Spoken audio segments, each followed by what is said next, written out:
India on Friday slammed Imran Khan in its right of reply in response against Pakistan Prime Minister's references to Kashmir in his United Nations General Assembly virtual speech. India stated that Islamabad has an established history of actively supporting terrorists, reported ANI.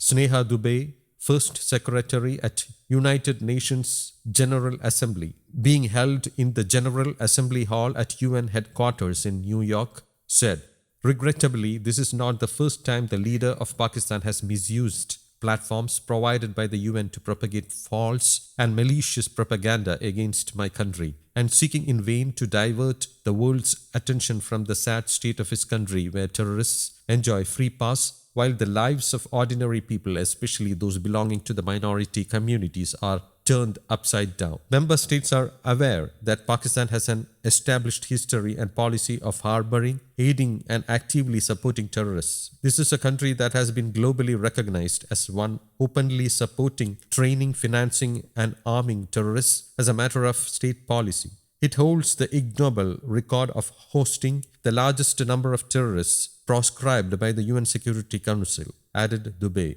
She slammed Pakistan for bringing up the internal matter of India. "We exercise our right of reply to one more attempt by the leader of Pakistan to tarnish the image of this august forum by bringing in matters internal to my country and going so far as to spew falsehoods on the world stage," she said. Khan had addressed the United Nations General Assembly virtually on Friday evening, where he raked up the Kashmir issue during his address.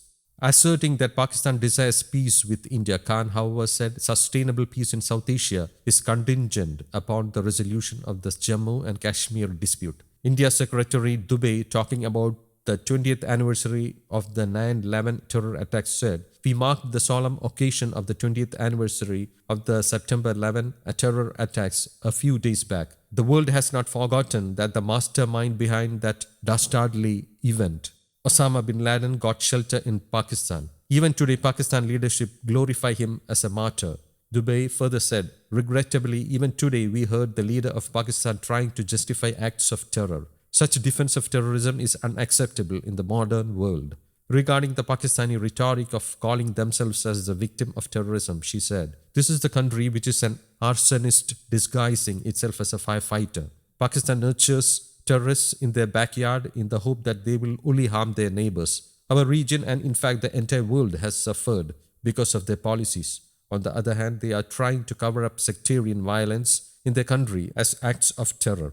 She also referred to the 1971 genocide of Bangladesh. She said, "This is also the country that still holds the despicable record in our region of having executed a religious and cultural genocide against the people of what is now Bangladesh. As we mark the 50th anniversary this year of the horrid event in history, there is not even an acknowledgement, much less accountability." She also slammed Pakistan for suppressing its minority communities. She also said that unlike Pakistan, India is a country with free media and an independent judiciary that keeps a watch and protects our constitution. She further reiterated that the entire union territories of Jammu and Kashmir and Ladakh were, are, and will always be an integral and inalienable part of India. This includes the areas that are under the illegal occupation of Pakistan. We call upon Pakistan to immediately vacate all areas under its illegal occupation, added Dubey. News Desk, Kaumudy Global.